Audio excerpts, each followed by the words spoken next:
नमस्कार दोस्तों, कैसे हो आप सभी। दोस्तों एक बार फिर से आपका आपके अपने यूट्यूब चैनल पर स्वागत है। आज हम एग्रीकल्चर सुपरवाइज़र का जो कल पेपर हुआ था उस पेपर के बारे में इस वीडियो के अंदर चर्चा करेंगे। इस पेपर को शुरू करने से पहले दोस्तों मैं आपको बता देता हूँ कि इस पेपर में जितने भी राजस्थान इतिहास के प्रश्न आए हैं वो सारे मेरे यूट्यूब चैनल के वीडियो में से ही प्रश्न आए हैं जी। अगर आपने से किसी ने वो वीडियो नहीं देखे हैं तो प्लीज़ आप देख लें। कम से कम 2 घंटे का मैटर है सारा वो। और पीछे के जितने भी पेपर हुए हैं वो सारे पेपर जो है उनमें से प्रश्नों को कलेक्ट करके मैंने वो वीडियो जो है वो बनाए हैं।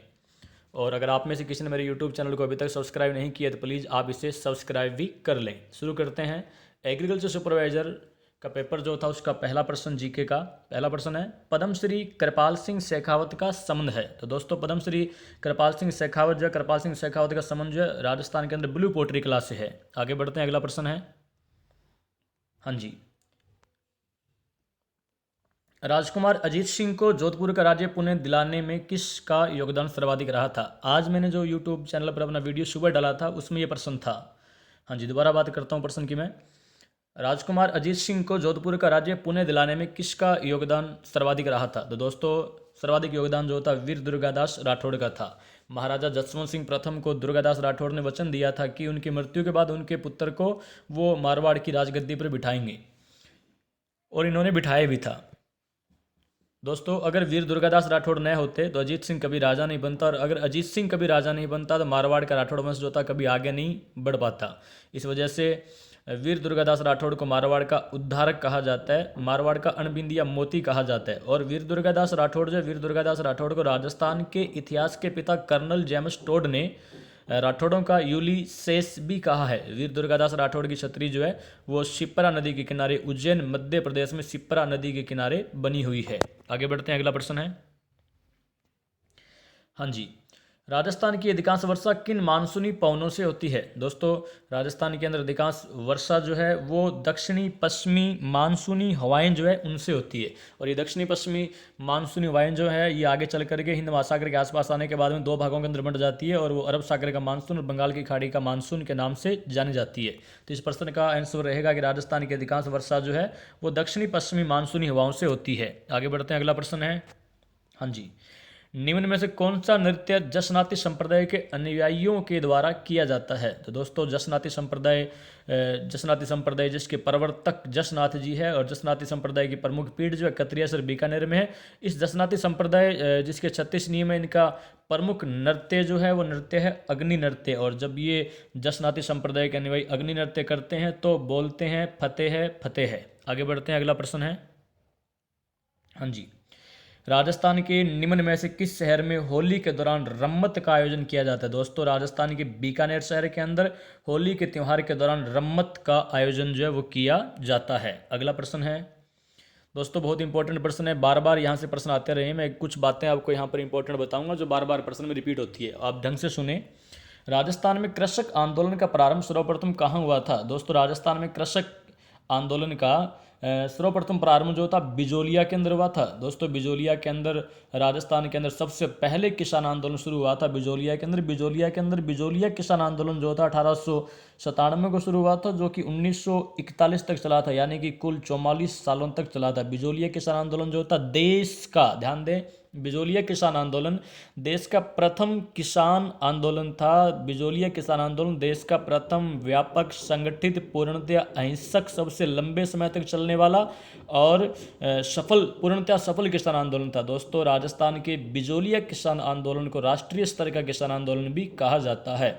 जितनी भी बातें मैंने बिजोलिया किसान आंदोलन से संबंधित बोली है ये सारी बातें आरएस प्री एग्जाम तक पूछी गई है। फिर से रिपीट करता हूँ, देश का प्रथम किसान आंदोलन, देश का यूज कर रहा हूँ मैं, देश का प्रथम किसान आंदोलन जो था बिजोलिया किसान आंदोलन था। बिजोलिया किसान आंदोलन 1897 से लेकर के 1941 तक चला था, कुल 44 वर्षों तक चला था। बिजोलिया किसान आंदोलन पूर्णतया व्यापक संगठित अहिंसक और पूर्णतया सफल किसान आंदोलन था।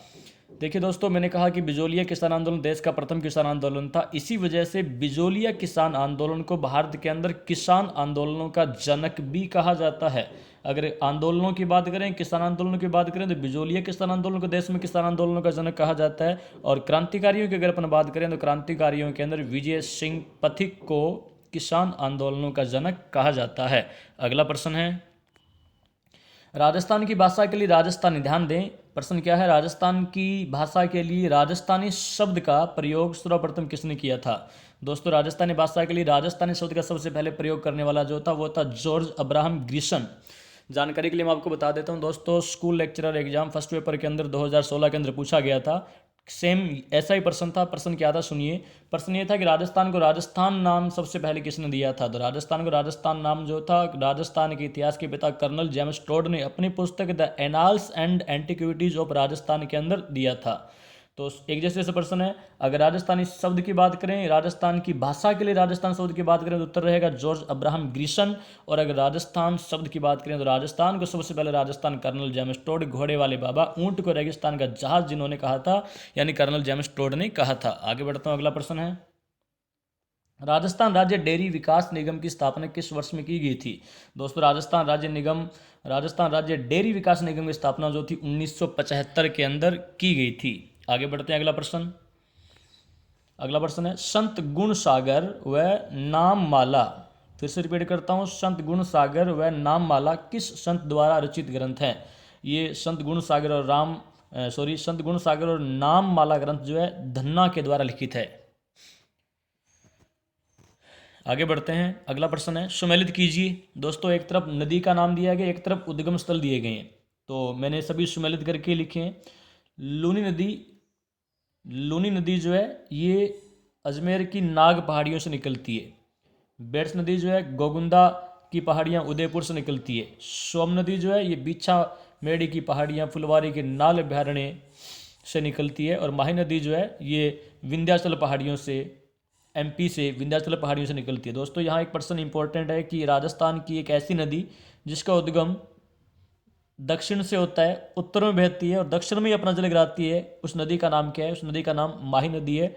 और माही नदी जो है कर्क रेखा को 2 बार काटने वाली नदी है और इसका आकार जो है, वैसे तो यू उल्टा यू है, लेकिन कर्क रेखा को 2 बार काटने की वजह से इसका आकार जो है अंग्रेजी का अक्षर एक की तरह हो जाता है। आगे बढ़ते हैं, अगला प्रश्न है दोस्तों, काफी बार एग्जाम में पूछा गया प्रश्न है, एकलिंग महात्म्य ग्रंथ का नाम दिया गया है, एकलिंग महात्म्य किस भाषा में लिखा गया था। तो एकलिंग महात्म्य जो था संस्कृत भाषा के अंदर लिखा गया था। दोस्तों जानकारी के लिए बता देता हूँ कि मेवाड़ के राणा कुंभा का दरबारी कवि जो था, मेवाड़ के राणा कुंभा के दरबारी कवि का नाम था कान्ह व्यास नाम था।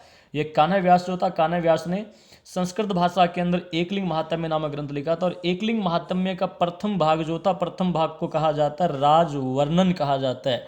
और ये राजवर्णन जो था स्वयं राणा कुंभा ने लिखा था। एकलिंग महात्म्य जो है संगीत के स्वरों से संबंधित ग्रंथ है।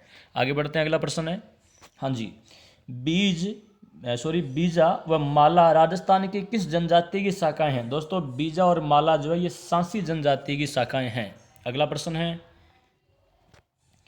निम्नलिखित में से कौन सी झील जग मंदिर व जग निवास के लिए प्रसिद्ध है। दोस्तों राजस्थान के अंदर उदयपुर के अंदर पिछोला झील, जिसका निर्माण राणा लाखा के समय चित्रमल नामक बंजारे ने किया था, उस झील के किनारे जग मंदिर और जग निवास महल बने हुए हैं।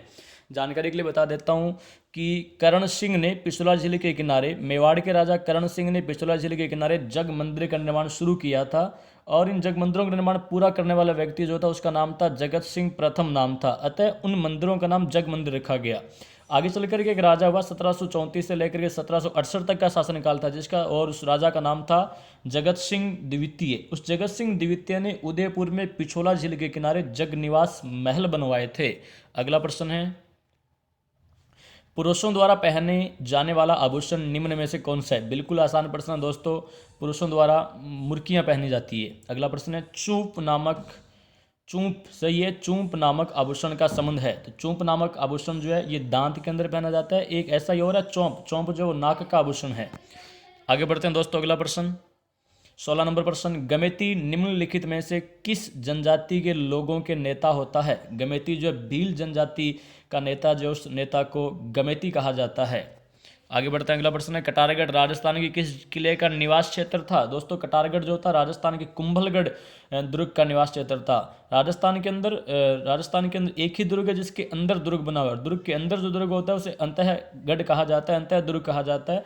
तो कुंभलगढ़ दुर्ग का अंतः दुर्ग कटारगढ़ है। और कटारगढ़ इतनी ऊंचाई पर बना हुआ है कि वहां से पूरा का पूरा मेवाड़ दिखाई देता है, अतः कटारगढ़ को मेवाड़ की आंख भी कहा जाता है।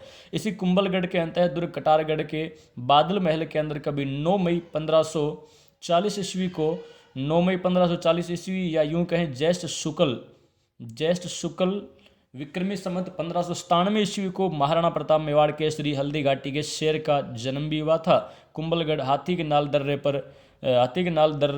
पर राजसमंद जिले के अंदर बना हुआ है। आगे बढ़ते हैं, अगला प्रश्न है।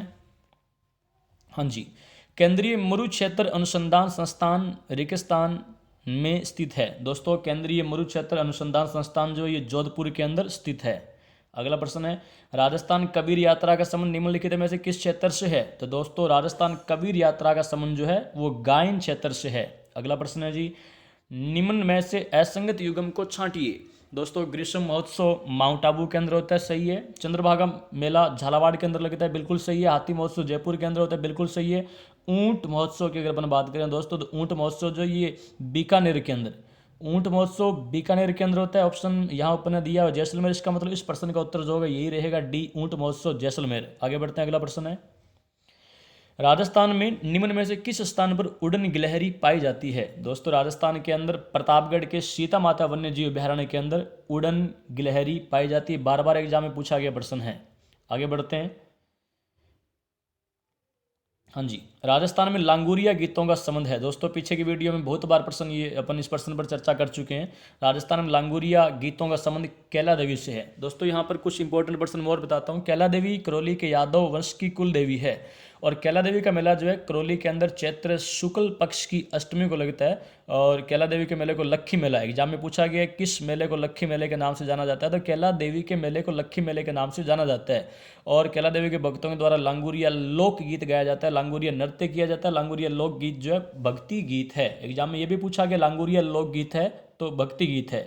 आगे बढ़ते हैं, अगला प्रश्न है, बाला किला राजस्थान के किस जिले में स्थित है? दोस्तों बाला किला जो राजस्थान के अलवर जिले के अंदर स्थित है। अगला प्रश्न है जी, चंद्रभागा मेला राजस्थान के निम्नलिखित में से किस जिले में आयोजित किया जाता है? दोस्तों चंद्रभागा मेला जो है झालावाड़ के अंदर आयोजित किया जाता है। दोस्तों इस पेपर का लास्ट प्रश्न है, राष्ट्रीय स्तर का सरसों अनुसंधान केंद्र स्थित है। दोस्तों पता नहीं कितनी बार ये प्रश्न एग्जाम में बार बार पूछा गया है। राष्ट्रीय स्तर का सरसों अनुसंधान केंद्र जो है सेंवर भरतपुर के अंदर स्थित है। एक बार फिर से कहूँगा दोस्तों, अगर आप में से किसी ने मेरे यूट्यूब चैनल को अभी तक सब्सक्राइब नहीं किया तो प्लीज़ आप इसे सब्सक्राइब कर लें, बेल आइकन को भी दबा लें, ताकि जैसे ही मैं अगला वीडियो अपलोड करूँ आपको उसका नोटिफिकेशन जो है मिल जाए। Thank you.